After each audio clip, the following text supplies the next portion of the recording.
So I want to keep it going here. So one of the next thing we talked about is the idea of the no true Scotsman. Now I wasn't super familiar. I looked into this a little bit, but it's basically that if I'm right here, I mean, I could be totally wrong and a heretic and burned at the stake for this and being wrong. But from the way I understand it is basically you look at, let's say, like, for example, radical Islam, and you have these like ISIS killing people, and then a modern Muslim say, hey, they're not Muslims, and that's kind of where I get confused from beyond there. So maybe you want to talk about what that is, the no true Scotsman fallacy, and kind of like what's wrong with it.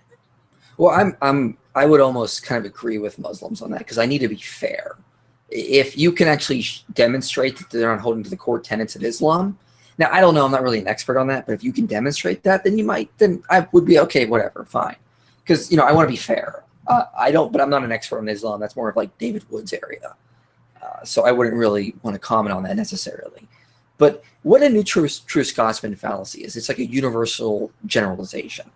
It's basically was coined by Anthony Flew. And basically, just imagine, you can't dismiss someone as a Scotsman for arbitrary reasons. So if you see a Scotsman eating porridge a certain way, and you say, no, you're not a Scotsman, no Scotsman eats their porridge that way. And they go, well, I really am a Scotsman. Here's my documentation. And they would then reply, well, no true Scotsman eats their porridge that way. You're dismissing their Scotsmanship because of an arbitrary reason. Obviously, how you eat your porridge doesn't determine if you're a Scotsman or not. So that's how the no true Scotsman fallacy should be used. If you're going to apply that to Christianity, you could say like, well, you're not a true Christian unless you believe in the rapture. Or you're not a true Christian unless you believe in very specific interpretation of like Ephesians 5. Okay, obviously that's not required to be a Christian. That's not a core doctrine of Christian. That's a minor issue. So what a lot of atheists do, abuse this fallacy to the hill. Like they obviously don't know what this is. They just kind of throw it out when they don't have any other arguments. And this happened in my debate with Aaron Raw during the Q&A.